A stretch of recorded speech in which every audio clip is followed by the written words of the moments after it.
to kind of move on into the Moscow, Idaho Bryan Kohberger case. First and foremost, there's been a lot of comments again and emails that we've had about this case, and it's been a lot about the DNA that was left on the sheath. So I think the DNA was found inside the button snap. I think the button snap on the K-bar knife sheath is made out of brass. There's been a question of, if this was touch or transfer DNA, how long would that DNA be able to last on that surface before degrading, or does brass need other elements such as weather and temperature to cause a degradation?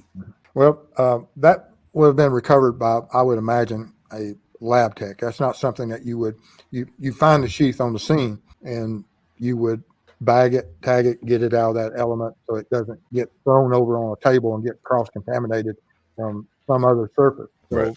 you seal it and get it out of there as soon as you get to that process for that. And I would imagine that a lab tech would have found that. But as I sent you an article, that there are certain metals and there's a process, and I'm no chemist, I'm no whatever degree it takes to speak of this. It's out of my pay grade. Certain metals do have certain reactions with DNA, and but we know in this case it wasn't to the point that it destroyed this profile. So we have a profile. We have a profile that matches someone, matches everything that was described about them, that has the vehicle, had the opportunity, was out and about, doesn't have an alibi that we're aware of. And odds of that individual's DNA being found by an unknown lab tech that had no idea who Kohberger was to recover that profile. And then just so happens to match this individual that's out and about during the same time period. I mean, the mathematics of that. Right. The biggest thing is that I've heard is that the DNA was planted. And I find that weird. And I'll explain this. The theory is that he's innocent and that the DNA was planted. Well, if we run with the thought that he was innocent, let's go back to what he was doing after the crimes. He was wearing gloves. He was, police couldn't find his DNA anywhere. In fact, they went to his parents' house, pulled out trash, and they couldn't find DNA. If he was that good at keeping his DNA off of things, how did they get DNA to plant it on the sheath? Well, that's the thing, is that there's a timeline and there's evidence sheet of where that sheath was from the time it was recovered, when it was sealed, bagged, and tagged. Who had access to it from that point on? The only way that you could have planted is either the investigators originally had the whoever recovered the sheath would have had to know that, I'm going to go over here to Washington State and find me a guy that drives a vehicle similar and gather his DNA and put it on it before I send it to the crime lab. Because this sheath has a evidence sheet and it's locked up and it's turned over to a crime lab. This isn't something that a CSI guy working in the field is going to be able to say, here's a DNA profile. I processed it. I did this. This is the full, whatever the profile is. That you have an individual that has control of this sheath. And there's going to be a timeline that says, this is when we recovered this DNA profile. What day and time was that? Yeah. And for it to be planted, it would have to be prior to the time that the first DNA and who had access to it from the time it was recovered by whatever officer to the time that lab technician says, on day 3, I did a swab, because the time that swab was done on that button is the key to absolutely show that the only individuals had access to it. It's not like that in January that they DNA profile that was way later, and that we sent the sheath back 2 or 3 times, and and then we found the profile, because they were eliminating people early on. They were saying these individuals aren't responsible, and the only way you could say that some of those, there's several Jacks involved or something. Name wise, Jack DeGore, Jack Showalter, that those guys weren't involved in this. And how would you be able to make that claim unless you had some type of DNA profile? Right. And I mean, how do you transfer DNA inside of a button snap? I mean, you probably have to use a Q-tip. You got to go somewhere where he touched something, get it on a Q-tip, and then go and rub it in there. Well, but now if you're going to go with a conspiracy is that they just swapped Q-tips. They went and got one from him and then threw it in, because you can't see the DNA. Yeah. You wouldn't know if you were successful transferring it or not. True. Yeah. There's no way that you would know that. Oh, I was successful. I got his DNA in there. Yeah, it's crazy. But that was one of the things that, and then the other thing is that maybe he touched something. He touched a doorknob. He touched, he shook hands with somebody. And I'm like, if you guys say that he's innocent and he's this germ freak, and that's why he's wearing gloves, everywhere he goes, and that's why they can't find his DNA anywhere, then how did he get his DNA transferred to somebody who would eventually transfer it onto the sheet? It doesn't make any sense by that. And it's not being single source. Because then we have other. True.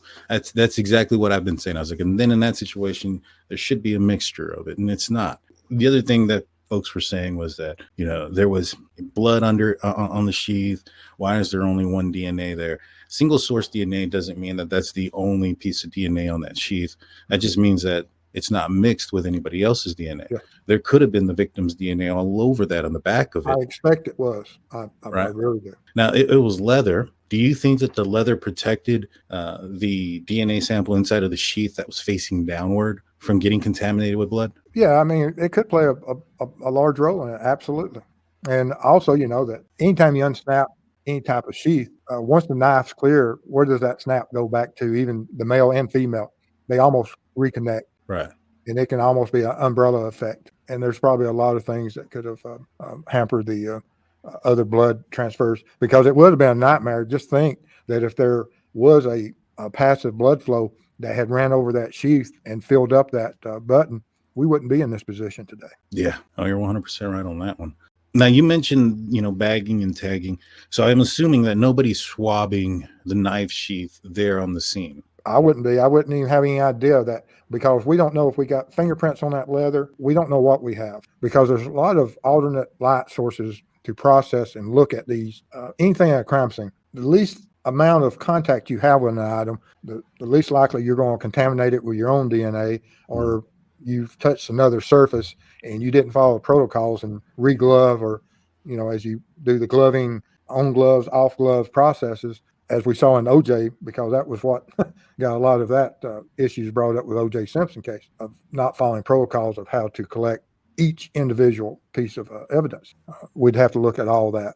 There's pictures, right, of the day that's there, and there's the Idaho State Police Lab forensic team is out there. Now, this is a Moscow, Idaho, Moscow Police Department case. Does that sheath go to Moscow Police Department and then transferred over to the state lab, or does that go directly to the state lab from the scene? Well, it could have a lot of different things. As an investigator, if I had that knife sheath, I'd say, hey, we've got this. This is something that more than likely brought the offender. We have sharp edge weapon type of injuries. We have we got witnesses that live there, and we say, hey, did y'all own a K-bar? If they say, no, I've never seen or even knew about it, or we didn't have any type of knife weapons in the house, that would be something that might get a special escort to send this to the crime lab right now. Here's the sheet, isolate it, get it off, and because this belonged to the offender, and can we get DNA? Yeah, I mean, given, like you mentioned before, the speed in which they were clearing people, it was probably fairly quickly that they gathered that DNA information. There's been a couple of questions about the DNA, and I think there's been a little bit of confusion between the IgG, what the Idaho State Lab did with the STR profile, and what familial DNA from the dad's DNA in the trash is. Some folks are thinking that maybe perhaps the IgG pointed to Kohberger's dad. I don't think that's accurate. I think it pointed towards Kohberger. I think the only thing that had anything to do with Kohberger's dad was the trash pool, which is separate from the IgG. Am I correct on those things? It sounds reasonable to me. And it's usually that's the way it is. Whatever's the most easiest, reasonable explanation. Yeah, the IgG came second. I actually had a conversation with Gabriela Vargas, the defense's witness on the IgG, and she was telling us I got her to talk about the IgG and what it takes to create it. And apparently the STR has to be created first, and then the IgG is created basically out of the STR, which is that lineage and that tree.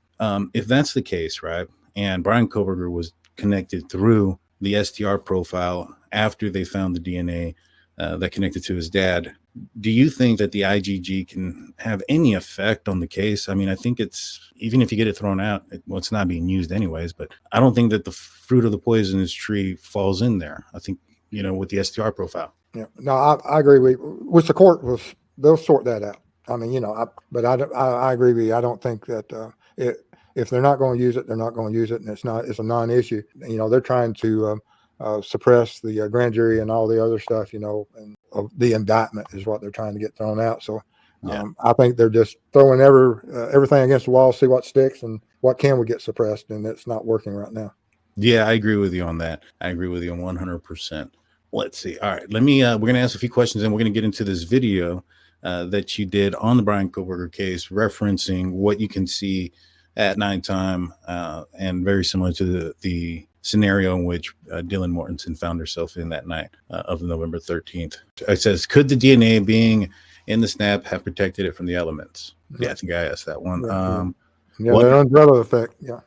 The wording in the affidavit is leading some people to believe that Brian's dad's DNA could also be on the button snap. No, single source DNA, and it came back to when they tested the DNA from Bryan Kohberger's home, what they found was Bryan Kohberger's father's DNA, and the DNA came back as a match to whoever his son would be. You'd have to find his son. What are your thoughts on Xana and Ethan's location? Blood outside of the back of the wall, but reports neither body was located in that area. Doesn't mean that you couldn't have some type of injury and be there for a few minutes and possibly move to another location. Even trying, people do that, but that's a possibility. I have no idea. I don't know where the bodies were, which we will find out when court's here. But there's nothing that says that people have to stay in one location, especially when you have type of injuries and knife fights and knife victims. There's a lot of movement in crime scenes with them. Yeah, 100%. When it comes to their locations, we know that Xana, from all indications, her body was found on the floor. We do know that there's a thud that's being heard on the audio. So, did that thud come from her falling off of a bed while the suspect was there, or did the suspect already leave and then still alive fall off the bed and create the thud? Get up, stumble, and fall. I mean, there's so many ways of thuds. Right, exactly. So I'm not sure about that. Now, I do know that, and it does make me believe that at least one person, maybe perhaps for a little while, survived this. There was a report from Ashley Banfield on News Nation that the discovery of the bodies came from Ethan's best friend. I spoke with Kaylee Goncalves. She confirmed that was the case, and that she spoke with Ethan's best friend, and that the location, basically what he had said was that he went up there, attempted to open the door in the second floor, but was unable to because the door was being blocked by Ethan in the way. And so you can't block the door and then walk out of it. He may have, in his last moments, trying to protect, secure the door. 100%. Best he could. If possible, evidence has DNA on it, but has been outside. How long would it survive in the elements like snow and rain? Not on metal, but on cloth type material. You can look into, there's DNA profiles that are from hundreds, if not thousands of years. So how long does DNA last? In the right conditions, we know for a fact that historically it can last for an extremely long time. If the lights were out in the bedrooms, how did BK see enough to stab 4 people? Was there enough ambient light to do it? Well, I know that when I was doing my process that my night vision, after 30 or 40 seconds, even with some of these LEDs I was using, got pretty good. And doesn't take much light to move around. And because when I'm dealing with this individual here, he's over in the corner covered up. Mrs. Steve doesn't like him because he does have a extremely sharp knife. I only nicked myself one time with it. Be careful with that, man. What is your take on the absence of a blood trail from the scene? I'm not sure, we how have a blood trail. That is. Yeah, okay. We have a footprint transferred blood trail. Right. And so from that aspect of it, and I did a test on how far, if you stepped in a passive pool of blood, how far could you go? Mrs. Steve walked a layout of a board, and she was able to track out to 140 something feet, I believe, that you still had under proper processing be able to identify that shoe pattern. And the footprint that was recovered was in front of the witness's door, which would probably be somewhere 20 feet or so. We just don't know where the passive blood pool was, at what point inside of the room where Xana and Ethan were located. It could have been anywhere. It could have been on the victim, that we have that blood transfer that will allow that shoe pattern to, at some point, it could be oversaturated and not have a clear print. But as you walk and the saturation gets less and less, you're going to have a almost perfect print that comes out, is developed. But the what they used in the probable cause affidavit, they stated it was a latent footprint. Wouldn't, forgive me if I'm wrong, but doesn't that mean it's not visible? And that's true. That yes, it's not visible, but it's to the point that still being processed, it becomes visible. But Gotcha. yes, that even with my test, you can see that until you hit it, that Mrs. Steve, as she walked the 100-foot plus, that some of them you could just barely see that there was any design. But when you hit it with luminol, it blew up like, oh, here it is. Gotcha. Here's the full print. I have a question. I don't know if you've done this experiment, but have you tried stepping in a pool of blood with cloth booties on and then take those booties off and see what kind of trail it leaves? I've done it with the booties on, but I'm not taking the booties off and see if there's a wicking or cross contamination. I'll do that, and I'll send that to you because that's your idea. I'll do that. Yeah. Because like I'm just curious, because if it's a latent footprint and you're saying that if somebody's stood in a pool of blood, that you're looking at a couple of 100 feet or steps there, and if they're looking at a latent footprint that's about 40 feet away, I think that maybe perhaps there was something that covered, or lightened the print, because I'll do it with both. I think I've done it with the booty on. I don't think Yeah. I've done it with the booty off. But now, as far as absence of a blood trail of an injury of the offender, blood, whenever it gets on any type of surface, such as a knife or on your person, on your clothing, the drip pattern is not going to last very long. If you saturate a knife or you go into your kitchen, get you a butter knife, wet it, and run it across your countertop, you'll see that after a few drops, that blood, that water pattern quits dripping just due to the surface tension, and there's not a sustained blood, a source of blood. And for a blood trail to last, and that's what, as CSI guys and ladies and techs, that when you're there, you're looking for that blood droplets that are 20, 30 feet away from the scene, for the fact that shows that our offender has a sustained injury that is creating a source of blood that is continuously dropped as he leaves the scene. And, but whereas if it's just something that's contaminated and is just dripping, at a certain point, those blood droplets will quit because there's no sustained blood flow, and it's only from the victim. So generally, those blood droplets will be extremely close to where the source that was obtained, and if the offender doesn't have a injury, you're not going to have those blood droplets leaving a crime scene. Got you. Yeah, and that's one of the things that I've been saying. I've been saying that, when people say that Bryan Kohberger had no DNA in his car, I come back with, he wasn't actively bleeding. Nobody was actively bleeding in that car.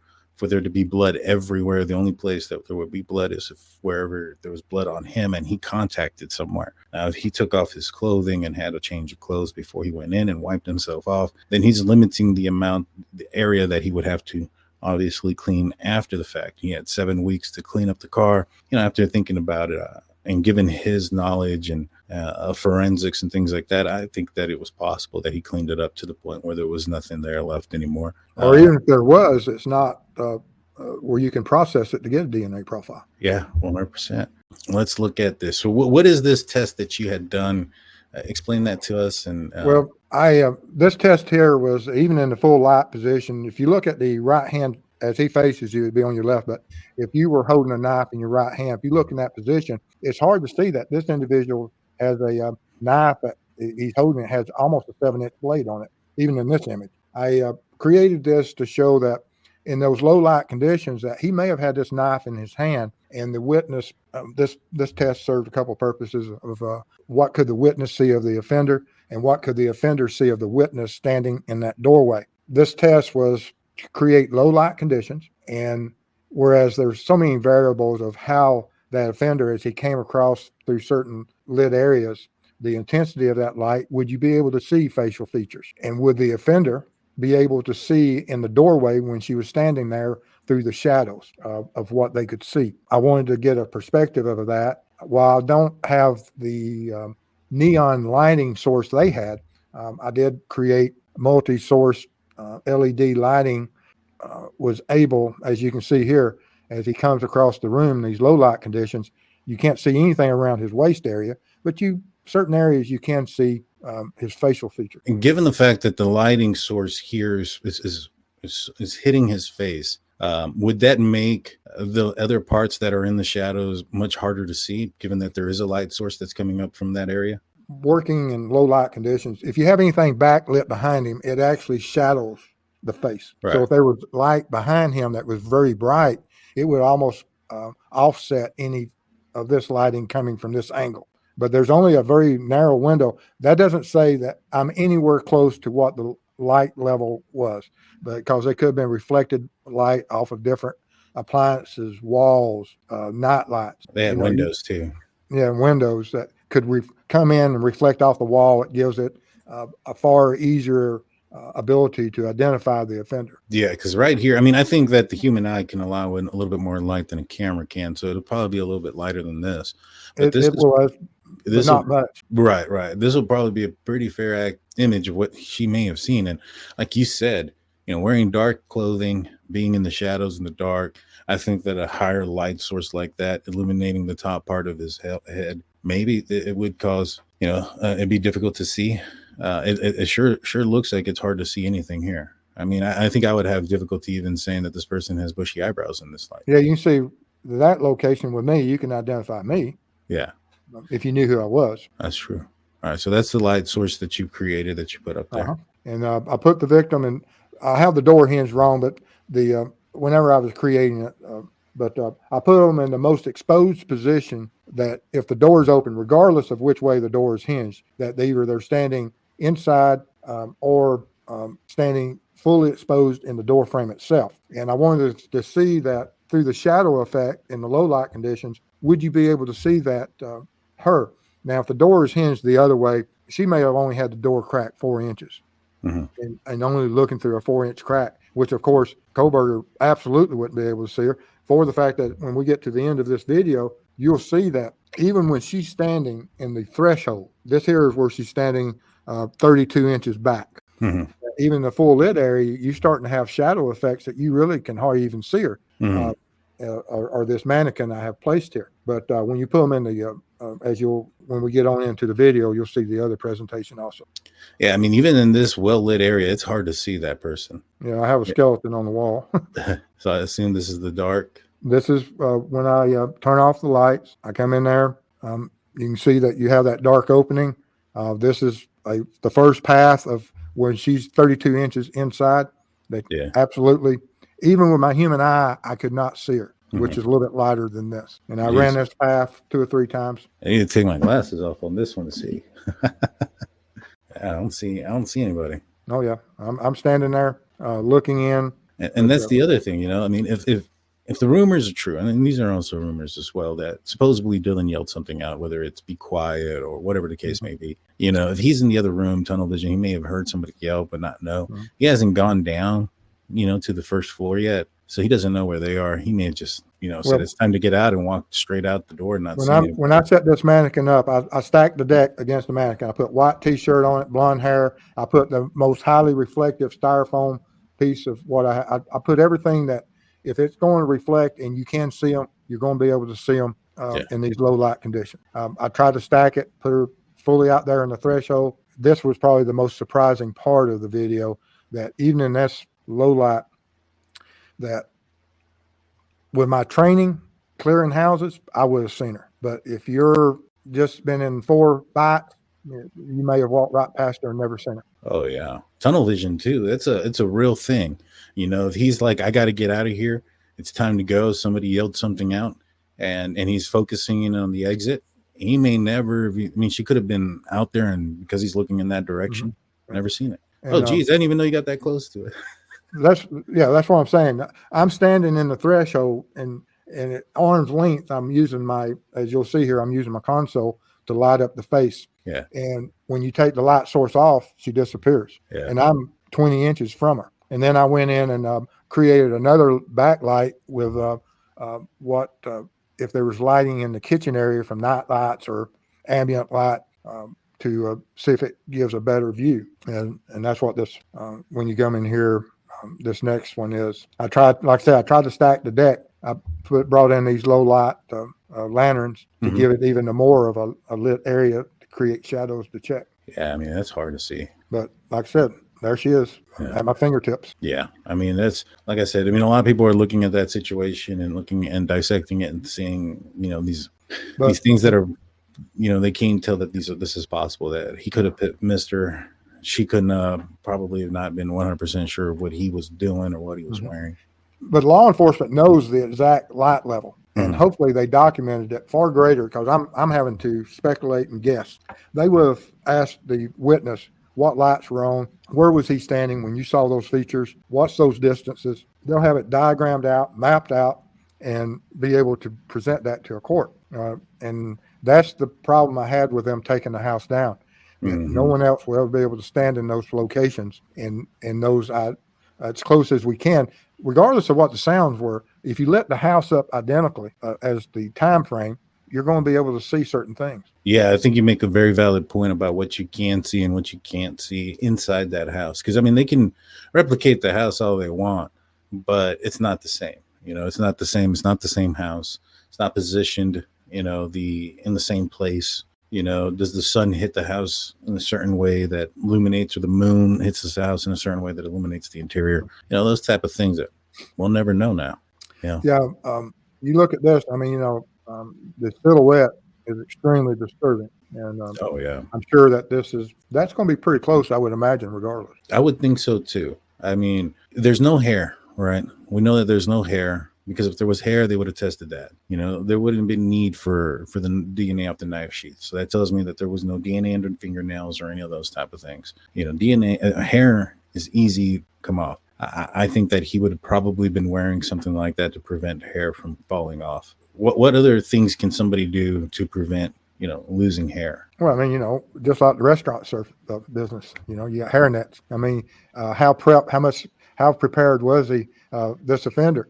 And regardless of who the offender is, other than that sheath, we don't know. And we would know by now. That doesn't mean that they're not continuing processing. And there may be other DNA. They just haven't found it yet. I always say that, but that's the truth. At the end of the day, I've been there, whereas it took multiple times of things being tested before that DNA profile was found. And it was on an airbag that's locked inside your dashboard of your car. And it can only have 2 DNA profiles on it of when it, or whoever the installer is, and or so it'd be 3 plus my victim or the offender, because we knew this passenger side airbag made contact with the offender because it broke his gun, and that's only to be held could occur by him being a passenger when the airbag was deployed. I mean, forensics is it'll catch everybody eventually. And it's tricky. Oh yeah, and I can't wait to see what the next advancement in DNA is. I mean, it's coming, guys. Oh yeah. What do you think about the IgG stuff? Are you with it? The fact that one of the arguments is that some of these folks that are doing it aren't aware that their DNA is going to be possibly used in a law enforcement case. How do you feel about that? Do you think that that's something that every person should have the right to decide? If they want to do their ancestry and know that their DNA goes out there.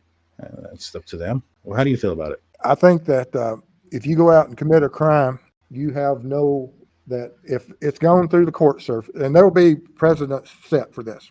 There will be, at some point, it will go to the Supreme Court. It will be settled that what are your privacy rights as far as an offender versus your kinfolk looking to see if they're kin to you or not. But that will be settled. Right now, it's going to be argued in the courts, but there will be a case that will define exactly how this will happen. I don't think we have one. I don't know what the highest ruling is right now. Do you, or the highest finding? As far as this goes, I don't. Well, I know that they've used the IgG in other cases, and I think that some of it's been argued, but it's been denied. Like the Golden State Killer, I don't know if they argued, this thing, but there have been a few of them that have asked for the tree and stuff, and the FBI has never had to give it away or give it up, because at the end of the day, it's like a lie detector test. It's not admissible in court. It doesn't necessarily prove that Bryan Kohberger did anything. It just kind of points in that direction. It just, because they didn't test his DNA. The FBI didn't test Bryan Kohberger's DNA to the DNA on the sheath. So you can't confirm it. It's just a highly, accurate guess. Is what you can say. You can't go off of a guess and get somebody arrested. So you have to build your case, which is what they did. But when it comes to this, I think that the reason why they're entertaining this whole IgG mess that Ann Taylor wants to go through with is because it hasn't happened in Idaho. It's not. So they're going through this whole thing about whether or not somebody should get it, somebody shouldn't get it. And I think that after this case, like you mentioned, in Idaho at least, it probably won't be an issue anymore. I think that this type of stuff is going to be utilized more often. I mean, I don't see what's wrong with it. I mean, why do we have to have a cold case to find a killer? And if you have this tool to find them much sooner, you know what I mean? I mean, we can get search warrants for, everything from your bank records. Even if you're a victim of a crime, there's financials done on you if you're a homicide victim, because we won't know, is there someone new in your life?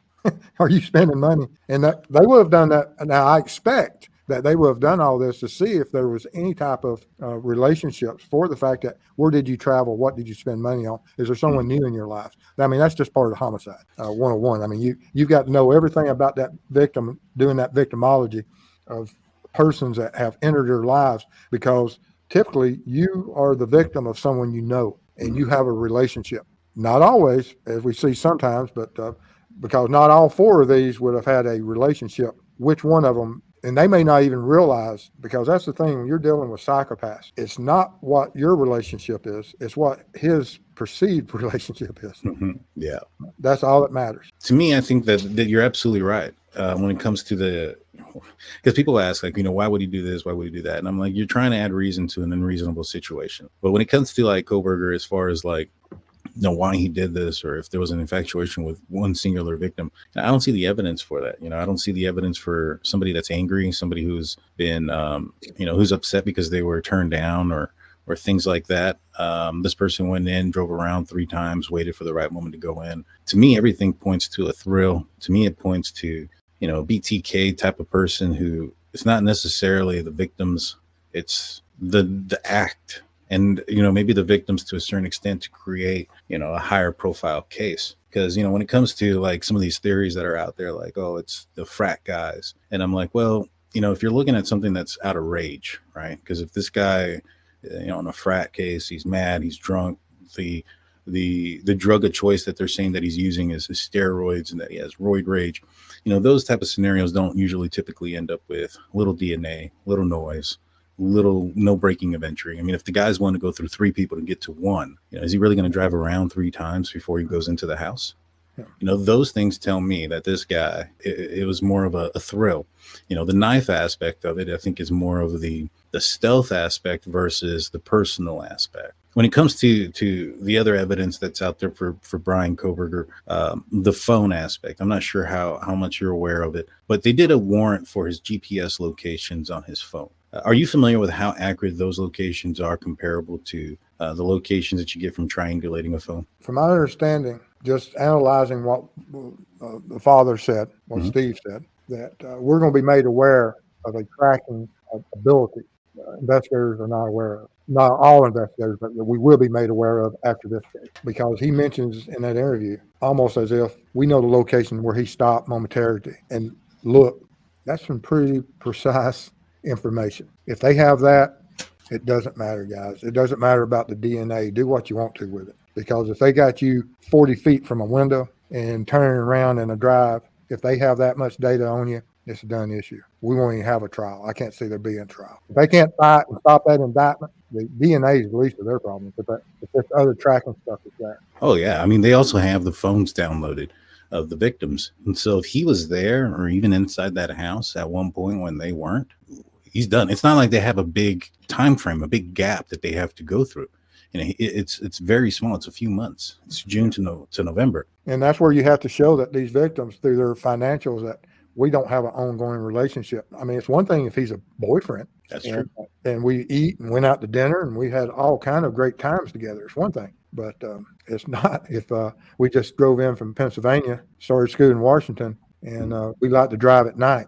I believe he does like to drive at night. And I think that should be a warning to a lot of people that he probably was doing some pretty weird things at night. I stopped people that had socks over their shoes. walking down the side of the road, that they would black out everything. I know what they were doing. They're keeping toms. They're they have that where I'm gonna go and see what's going on during after the bars close. I'm gonna stalk victims, and was he identifying others? Was this going to be the first of many, or was it? We don't know. Yeah. I mean, the shoes, the socks outside of the shoes, that's the first one for me. I've never heard of that one. That one's crazy. Oh, yeah. Yeah. I almost ran over him. He was in totally dark, just like this guy. I mean, he was blacked out from head to foot. I got him stopped for whatever reason. He decided to stop when I turned on blue lights. And I got out with my flashlight and swept him the hands, and my light hit his feet, and he had socks. And I said, "You and your bare feet?" And he said, No, my shoes are under my socks. That is weird. That is weird. What are your thoughts on somebody driving their own car? One of the biggest things out there is that, Bryan Kohberger would have been smart enough not to drive his own car. What are your thoughts on somebody stealing a car to get away with a crime, or renting one, or borrowing one? Well, if you steal something, you have something else you have to have a staging ground. You have to have a place where you can keep this vehicle. You can't keep a stolen car in your parking spot next to your vehicle, right? And go back and forth without it being discovered at some point, because there's bolos on that vehicle. Or if you borrow someone's vehicle, they're going to say, "Hey, so-and-so borrowed my car that night." It's not easy, and it's far easier just to use your own vehicle. You may put different plates on it, but with modern technologies, you got to be careful about that, because these plate scanners, they'll identify all kinds of things. Yeah, I thought it was a ridiculous thing, and it's something that's always coming up. And one thing I always tell people, and I just wanted to get somebody else's perspective from that has a law enforcement background as well. Using somebody else's car is probably the dumbest thing somebody can do, and continue to do that if you're wanting to get away with a crime, because in that situation, like you said, you got to get away with 2 crimes now. You got to hide and stash the vehicle. Borrowing a vehicle, if it was Bryan Kohberger, he's new to the area, who's going to borrow a vehicle from? Somebody that works that he goes to school with. They're all PhD or criminology students wanting to be cops. I don't think that's an avenue. Renting it out, there's a paper trail. So I never thought that there was a smart thing to do. Extreme Blonde comes in. It's like, how do you think he encountered the person he targeted in the home, and how do you think he stalked them? I mean, we got our social media presence now, that what groups were they tied into? What bars had he visited? On his long night drives, did he know that, everybody comes to this? I mean, there's so many ways that some of these offenders, where do you find women? Supermarket. There's so many different ways that these offenders find their victims, identify, and once they get on your trail, you may or may not ever be aware of it. Yeah, you're right. Well, I appreciate you, Steve, for coming by, man. This was a great show. This was a great conversation. You answered a lot of questions that I personally had myself, and I appreciate your what you've done, your service in the past, and now trying to explain things to people. Let me show this to everybody so they can see where they can find you. If you want to give everybody your information, whether you're on Twitter, Instagram, I know True Crime Web is your YouTube channel.